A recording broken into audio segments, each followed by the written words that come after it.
வணக்கம். இது அபி உமையால் சேனல். இன்றைக்கி நம்ம பார்க்க போகிறது புளியோதரை. அந்த பேஸ்ட் எப்படி செய்கிறதுன்னு தான் பார்க்க போகிறோம்.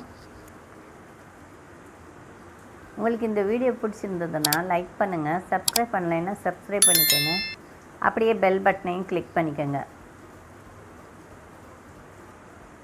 வாங்க வீடியோக்குள்ளே போகலாம்.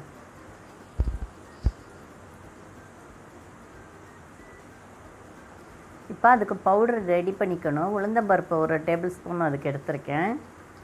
அந்த பேஸ்ட்டில் கலக்கிறதுக்கு இந்த பவுட்ரு. கடலைப்பருப்பு ஒரு டேபிள் ஸ்பூன் எடுத்திருக்கேன்.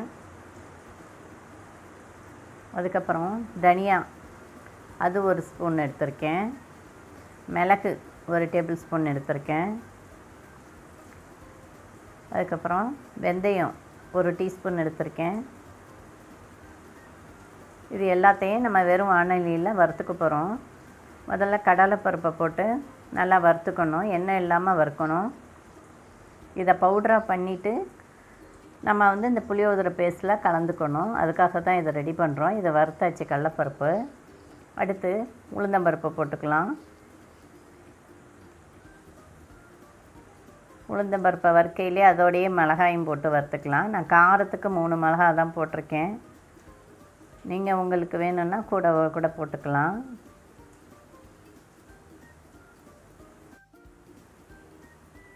அப்புறம் தனியாவை போட்டு வறுத்துக்கிறோம். தனியா வறுக்கையிலே வெந்தயம் அதோட போட்டுக்கலாம். மிளகையும் அதோடையே போட்டு நம்ம வறுத்துடலாம். ஒன்றா போட்டு வறுத்து எடுத்துக்கலாம். இதை நல்லா வறுத்து எடுத்து வச்சுக்கிட்டோம். இது ஆறினோடனே மிக்ஸி ஜாரில் போட்டு பவுடர் ஆக்கிடலாம். உளுந்தம்பருப்பு, கடலைப்பருப்பு, மிளகு, தனியா, வெந்தயம் இதெல்லாம் போட்டு இந்த பவுடர் ஆக்கி ஒரு டப்பாவில் போட்டு வச்சுக்கோங்க. உங்களுக்கு வேணுங்கிறப்ப நம்ம யூஸ் பண்ணிக்கலாம்.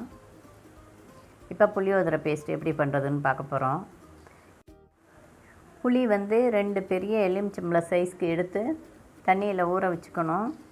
இதை நல்லா கரைச்சி தனியாக எடுத்து வச்சுக்கோங்க. இப்போ அடுத்து கடலைப்பருப்பு 2 டேபிள் ஸ்பூன் எடுத்துக்கிறோம்.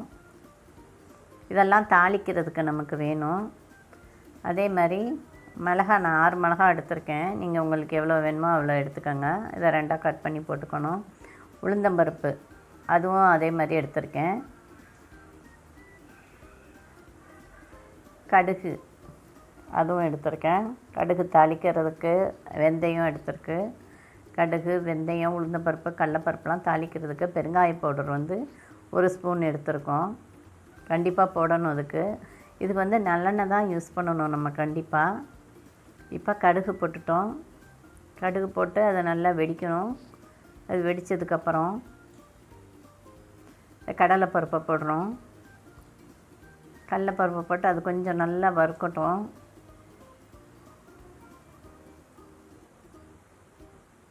அதுக்கப்புறம் வெந்தயம் போட்டுக்கிறோம். அதில் உளுந்தம்பருப்பை போடுறோம். எல்லாத்தையும் போட்டு நல்லா வறுக்கலாம். அது நல்லா கொஞ்சம் கலர் மாறணும். கடலைப்பருப்பும் உளுந்தம்பருப்பும்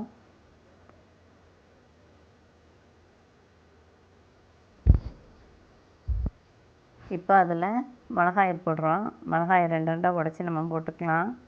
நீங்கள் காரத்துக்கு எவ்வளோ வேணுமோ அவ்வளோ போட்டுக்கோங்க. அந்த பெருங்காய பவுடரும் போட்டாச்சு. போட்டு நல்லா கிளறி விட்டுக்கலாம். இதுக்கு கண்டிப்பாக நல்லெண்ணெய் தான் போடணும்.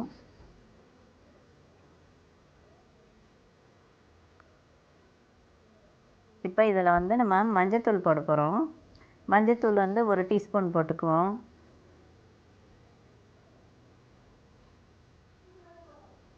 இது நீங்கள் இந்த பண்ணையிலே வாசனை அவ்வளோ நல்லாயிருக்கும். அதை நல்லா கொதித்து வரையிலே ஒரு நல்ல ஃப்ளேவர் கிடைக்கும். அதுக்கு பாருங்கள், நல்லா கலர் மாதிரி வந்துருச்சு.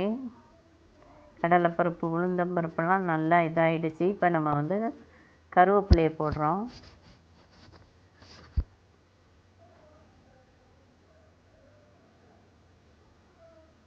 இப்போ புளி தண்ணி அந்த கரைச்சி வச்சுருக்கோம் இல்லையா, அதை நல்லா கெட்டியாக கரைச்சி எடுத்துக்கணும். அதை நல்லா ஊற்றிடுறோம். நல்லா ஊற்றிட்டு அது நல்லா கொதிக்கணும்.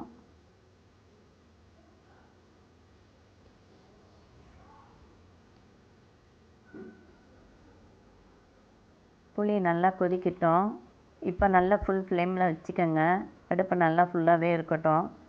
உப்பு போட்டுக்கோங்க. இப்போ கொஞ்சம் உப்பு போட்டுப்போம், பத்தலைன்னா அப்புறம் வேணும்னா இன்னும் கொஞ்சம் கூட உப்பு போட்டுக்கலாம்.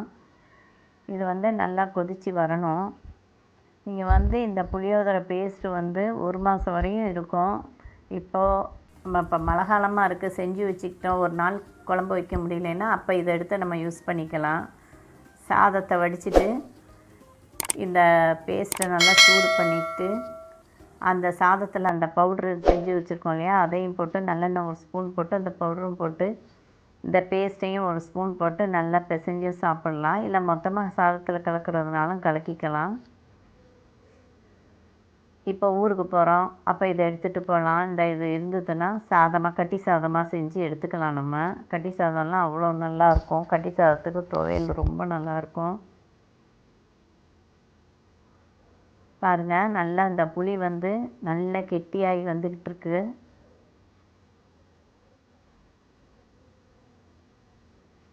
இந்த புளி சாதம் வந்து டெய்லி குழம்பு, குழம்பு, புளிக்குழம்பு, காரக்குழம்பு, சாம்பார் இப்படி நம்ம சாப்பிட்றப்போ இது ஒரு நாள் வித்தியாசமாக இருக்கும். வச்சு சாப்பிட்றலாம். இது 1 மாதம் வரையும் தாராளமாக வரும்.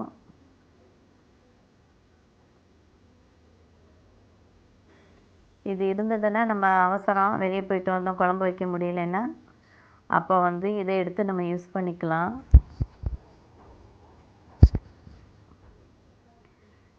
இல்லை இதுக்கு துவையல் இல்லை, உருளைக்கிழங்கு அந்த மாதிரியும் வச்சுக்கலாம். இப்போ வந்து நல்லா கொதித்து கெட்டி ஆகிடுச்சு. அடுப்பையும் ஆஃப் பண்ணிட்டோம். பாருங்கள் எவ்வளோ நல்லா கெட்டி ஆகிடுச்சுன்னு. இந்த புளி தண்ணி நல்லா கெட்டியாக தான் நம்ம ஊற்றுறோம், அதனால் சீக்கிரம் கொதித்து நல்லா வந்துடுச்சு. இப்போ இதில் வந்து நம்ம ஆல்ரெடி பண்ணி வச்சுருக்கோம் இல்லையா புளியோதரை பவுட்ரு, அதை போட்டுக்கணும். அதை போட்டு நல்லா கிளறி விட்டுக்கணும், எல்லாத்துலேயும் மிக்ஸ் ஆகிடணும். இந்த பவுட்ரு ரொம்ப முக்கியம் இதில்.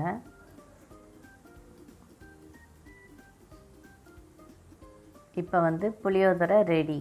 நம்ம சாதத்தில் போட்டு பிசைஞ்சு சாப்பிட வேண்டியது தான். நான் ஒரு டப்பாவில் போட்டு எடுத்து வச்சுக்கிறேன். இதை எனக்கு வேணுன்றப்ப நம்ம யூஸ் பண்ணிக்கலாம். இதை நான் டப்பாவில் போட்டு ஃப்ரிட்ஜில் போட்டு ஸ்டோர் பண்ணிடுவேன். வேணுன்றப்போ 1 ஸ்பூனோ 2 ஸ்பூனோ போட்டு நம்ம சாப்பிட்டுக்கலாம். இல்லை மொத்தமாக எல்லாத்துக்கும் கலக்கிறதுனாலும் சாதத்தில் போட்டு கலந்துக்கலாம். இதை நல்லா சூடு பண்ணிவிட்டு அந்த பவுடரையும் போட்டு கலந்துக்கலாம். இதை நான் வந்து சாதத்தில் சும்மா 1 ஸ்பூன் போட்டு பிசைஞ்சிக்கிறேன். அந்த பவுடர் நல்லெண்ணெய் கொஞ்சம் ஊற்றிக்கணும். அந்த பவுடரையும் போட்டு அந்த பேஸ்ட்டையும் கொஞ்சம் போட்டுக்கிறோம்.